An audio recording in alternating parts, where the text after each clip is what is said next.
right, drums and percussion readers, welcome to the next workshop.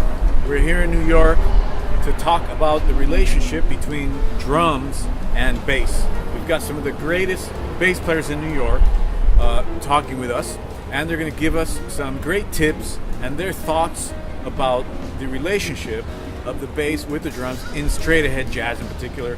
What better place to talk about this than New York? All right, so I hope you all enjoy it. Here we go. What do you want to hear from a drummer? Like, what's the first general thing you want to hear? The form. Structure, right? Yes, the structure, yes. We talked about that in the last workshop, and it's super important, okay? When you approach jazz, structure is a major issue. Nobody really talks about that a lot. But what's the first thing another musician? Form, you know? Yeah. So that's really important. Mm-hmm. What's the next thing? Dynamics. But that kind of ties into form. Mm. Because, the dynamics kind of color the structure of the song. But that goes into the construction of the song. So dynamics help immensely. Okay. And so that kind of is tied in. But assertiveness. But that also ties into form, because you have to, help shape the form with assertiveness, with authority, and with confidence. That's very interesting, because we, in the drumming community, we talk about a lot of technical things, but there's not a lot of talk about these things. And when you come to a place like New York, this is, or when you're out in the professional world, even in Germany, Austria, wherever you play with the Tap Cats, and this is what they want to hear. Okay, Jennifer Vincent. Okay, you got it from her. Thanks. Bye.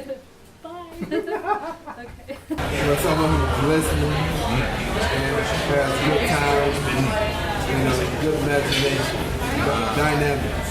Great. Okay, yeah. I want to hear intensity, and also, ideals. Someone who's just listening to everyone in the band. A good pulse, a good beat. Yeah. Right. Like driving. Yeah. Right. Someone who's moving the music forward. Just making things happen in the music, listening to the vocal or the soloist. Complimenting. Right. Interaction. Yeah. Thank you, man. Thank you. Really appreciate it. First thing that hits you, the most important thing. Good time and feel. That's the most important thing. I playing jazz, playing straight ahead jazz, where it's walking.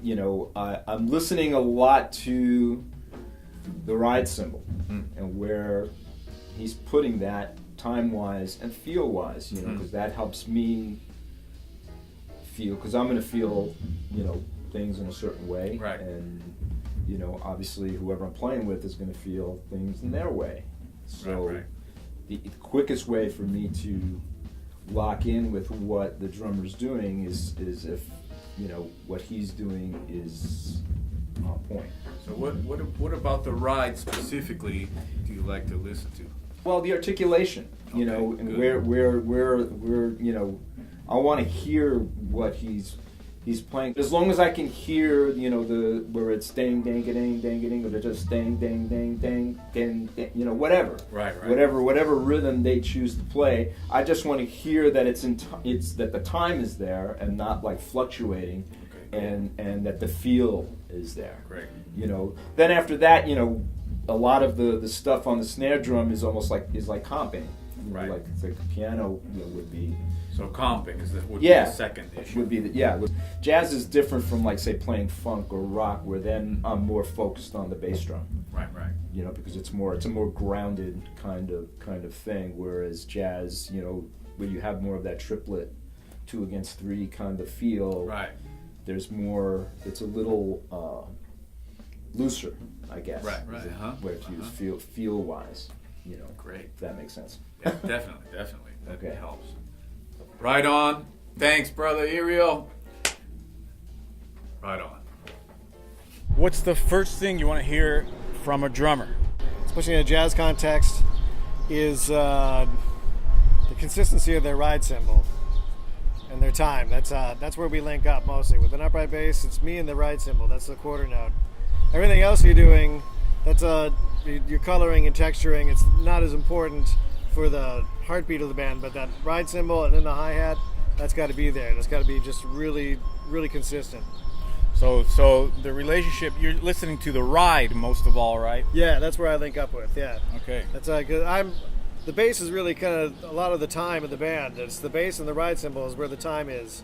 Everything else, as a drummer in jazz, you have the luxury or the artistic creativity to color, to make signposts of sections.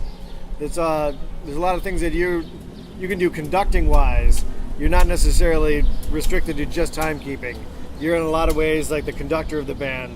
You're setting up sections. I think, really think of yourself as the conductor of the band. Like I think generally every great band is really reflective of how great the drummer is in setting up the form and the construction of the tune. It's up to you to kind of really think about the contour of the song, with the dynamics. All of that is so much really dependent on the drummer, and so much of it is fed by and created by the drummer. So I think that way. Think of like really be sensitive to the entire ensemble, and conduct the band, conduct the form, re-interact with the soloist. If it's a vocalist, give the vocalist something. There's always a special relationship between vocalists and drummers, saxophonists and drummers, the soloist and the drummer. That's like, it's almost like a duo the entire time. Not totally like a duo. You got to be supportive, but the interaction is right there. Interaction. Yeah. Amazing. Yeah, great. Okay. Beautiful. Yeah. Thanks, buddy. Thank you, brother. Right on, man. That was my Thank you. pleasure, man. Have fun, guys, and remember, have fun. Have fun. Yeah, you know. What's the first thing you want to hear from a jazz drummer? Time. Okay. Time. Time. How? Well, people often talk about ahead of the beat, behind the beat. All that stuff's well and good, but I like to think of it as you need a quarter note. You know, so you can play on top of the beat, but the quarter note has to be solid. I mean, because let's face it, you know, on top of the beat, behind the beat, you're all talking about relativity. Like, I always think of behind the beat, in front of the beat, in relation to the drummer. So if I'm going to play on top of the beat, it's because I'm playing on top of the drummer, but that doesn't mean I'm rushing. So I know there's sometimes I play with drummers who, they play on top of the beat, but then it's always like building. It's like the time's always incrementally getting just a tick faster, and then that's rushing. You know, or guys that, you know, they like to play on the backside of the beat, but then the quarter note starts slipping. You know, I mean, the backside of it should be the backside of where I'm putting my quarter note, and you're going to be in the backside of that, but then they're staying at the same tempo throughout that. You know, so it can be tricky. You know, I played with the drummer recently. That was just, you know, depending on the style of music, some things where, you know, you get into a swing tune, and I'd say it just felt heavy. Right. You know, it was this constant, just like, you know, air brake. Right, kind of like pulling things back a little bit, you know. Right. So then I would like climb. I realized, okay, I'm going to start interjecting more upbeats into my playing to kind of like goose them up, maybe give them a hint. And because I've never been one of those bass players that say, yo, man, you're dragging. Right. You know, I just deal with it, and I'll try to find a musical solution to it, just make it happen. You know, but yeah, time is what I need from a drummer. You know, you could have zero vocabulary as far as I'm concerned. But if you got a quarter note, especially, you know, whether you're playing funk or swing, I'm just saying quarter note rhythm, the pulse. You don't need any chops if you You got want to that. show them the... Oh yeah, I got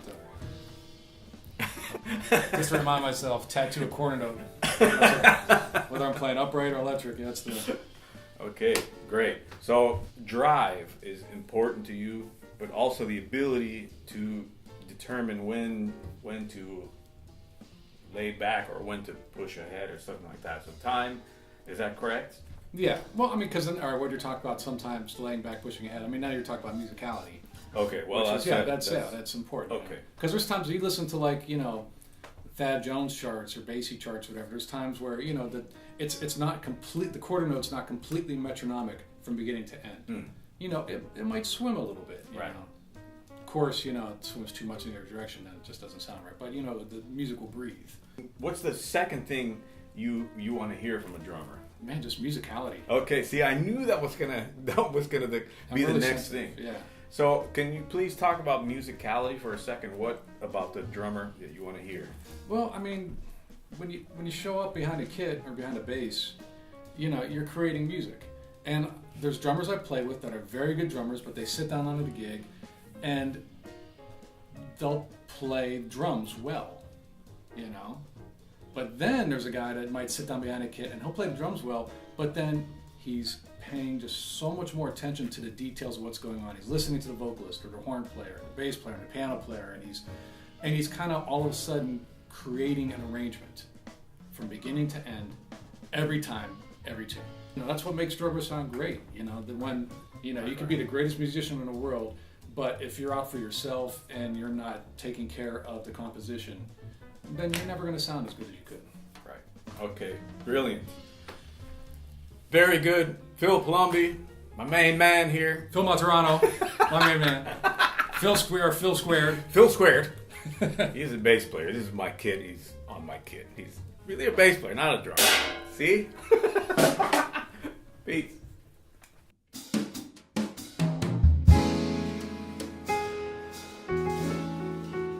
So initially, when I first thought of this video, I wanted to interview lots of bass players, but I quickly realized that they were all saying kind of the same thing. No matter how many bass players I would interview, it would have ended up the same. The most important thing to great bass players in New York, people who are working a lot, is musicality, dynamics, time, keeping the structure, taking care of the music, interaction, and supporting the soloist. If you keep these things in mind, you'll be well on your way to the next level in playing jazz. So it's good to remember that this is a highly interactive genre of music. The more you keep these things in mind, the better you're gonna sound.